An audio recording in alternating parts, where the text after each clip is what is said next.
My beloved children, before the cross, before the crown of thorns, before the sky turned dark and the veil tore in the temple, there was silence, a deep, aching silence. And in that silence, I knew what was to come. Good Friday is not only the day of my crucifixion, it is the day of deepest love. It is not simply a tragic ending, but the doorway to something far greater. You see, I did not hang on the cross because I was powerless. I hung there because I was willing. From the moment I walked this earth, I knew the road I was on would lead to that hill outside Jerusalem. Gethsemane was not just a garden. It was a place where my soul was pressed like olive for oil, where I wept and bled through my pores. I knew betrayal would kiss me on the cheek. I knew the hands that waved palm branches would later clench into fists. And yet I came because I saw you. Yes, you, sitting here now listening. I saw your face in my heart before you were born. I saw your moments of joy and pain, your struggles, your doubts. I saw the heavy things you carry, the things no one else sees. And I knew that to lift them off your shoulders, I would need to carry a cross on mine. Good Friday is not called good because it felt good. No, it was agony. It was abandonment. Even the ones closest to me, my disciples, fled into the shadows. I was accused, mocked, beaten, and pierced. And yet it was good because through it, a bridge was built. A bridge between broken humanity and eternal love, between sin and salvation. And so, in the silence before the storm, I chose you. I chose the nails, not because I was a victim, but because I am your Savior. This is the beginning of what Good Friday truly means. A love so deep it bleeds, a mercy so strong it dies, and a hope so eternal it rises. My beloved, come walk with me now.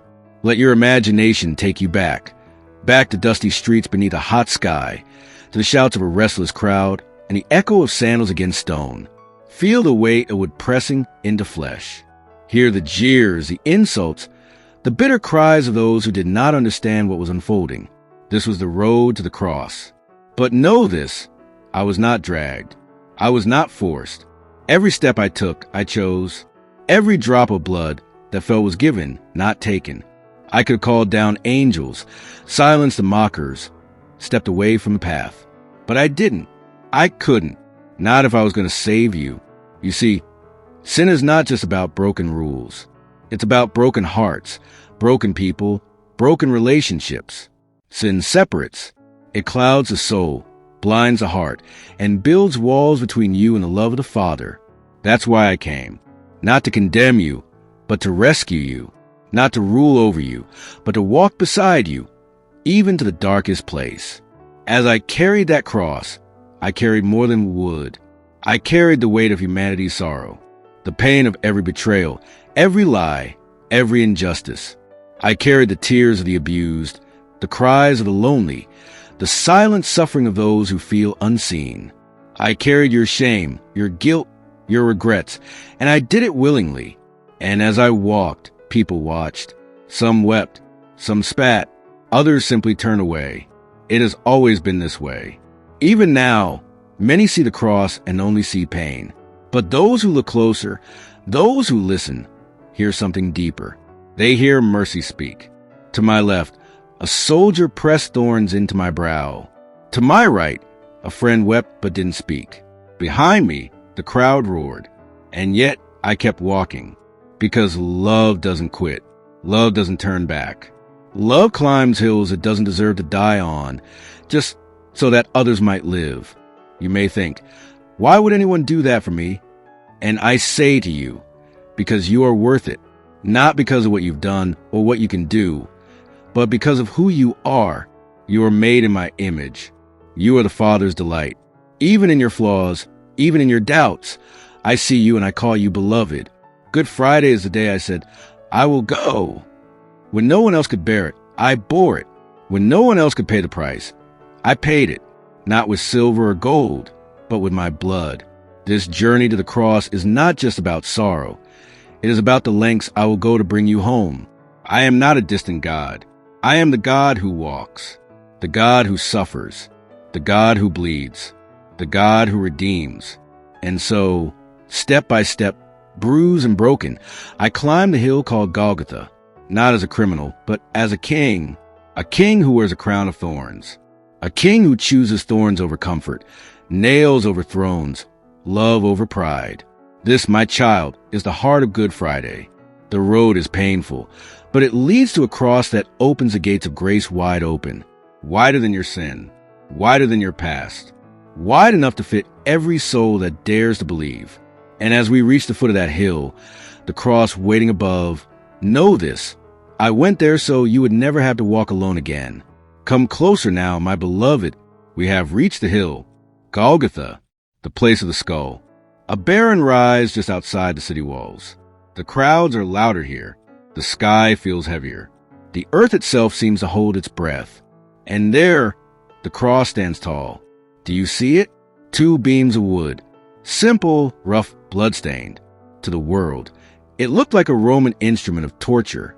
To some, it looked like a symbol of defeat. But in heaven's eyes, that cross became a throne. That hill became holy ground. And that moment became the heartbeat of eternity. As they nailed me to the cross, the pain was unimaginable. My hands, one stretched out to bless children, now stretched out to be pierced. My feet, which walked on water and through villages healing the sick, now pinned in place. My body, torn from the scourging, now hung exposed for all to see. But even then, especially then, my eyes were on you. I saw you in the crowd of history. I saw your face, your future, your freedom. And I did not cry out for rescue. I cried out for you. Father, forgive them. Yes, those were my words. With blood running down my face and thorns pressed into my brow, I prayed, not for revenge, not for escape, but for mercy, because you were always my mission. Some mocked me. If you are the Son of God, come down, they said. But what they didn't understand is that I was proving my divinity not by coming down, but by staying up. Love held me there, not nails. And with every breath, I poured out more of it. Today, you will be with me in paradise. Do you see? Even on the cross, grace was alive. Even in death, I was giving life. That's what Good Friday means. It's not a story of loss. It's a story of redemption. The kind that reaches to the lowest, the dirtiest, the farthest away soul, and says, you're not too far gone. Some of you listening now may feel unworthy. You carry regrets, sins, secrets. You may feel too broken, too bruised. But hear me now. I did not die for perfect people. I died for you. I died so that nothing, not guilt, not shame, not fear, could separate you from my love ever again. As I hung there, the sky grew dark. The earth trembled. Creation itself responded to the Creator's suffering. But in the shadows of that moment, a light was being born, faint but unstoppable, a light that would change everything. We will speak more of that light in the next part.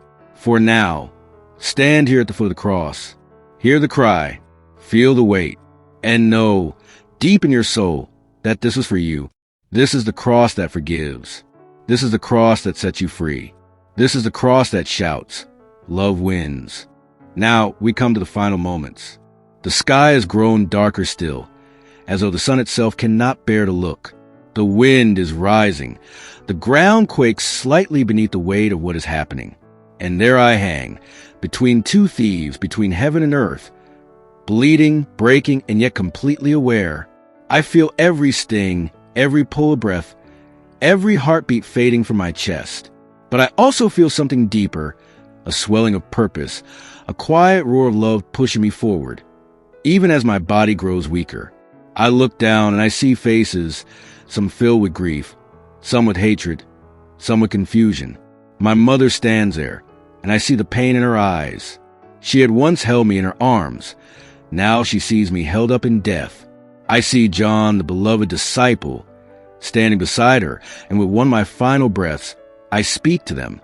Woman, behold your son. Son, behold your mother. Even in my suffering, I am still thinking of others, still binding hearts together, still planting seeds of family, even in the midst of heartbreak. Then the moment arrives, the moment that breaks even the strongest soul. For the first time in all eternity, I feel the weight of true separation. The full burden of sin, the sin of every generation, every nation, every broken soul, is now upon me. And for the first time, I cry out not as a teacher or healer, but as a son feeling the silence of his father. My God, why have you forsaken me? It is not a cry of doubt, but of deep sorrow. In that moment, I carry what you were never meant to carry: abandonment, guilt, loneliness, despair. I am plunged into the depths, not because I deserved it, but because you did, and I chose to take your place. The pain becomes too great. My body is failing. The temple curtain begins to tear back in Jerusalem, from top to bottom, as if heaven itself is opening away. And in that sacred, trembling moment, I speak the words that change history. It is finished. Not I am finished, but the work, the sacrifice, the debt, the curse of sin, the chain of separation between God and man. Finished, once and for all. And then with my final breath, I whisper, Father, into your hands I commit my spirit. And I let go.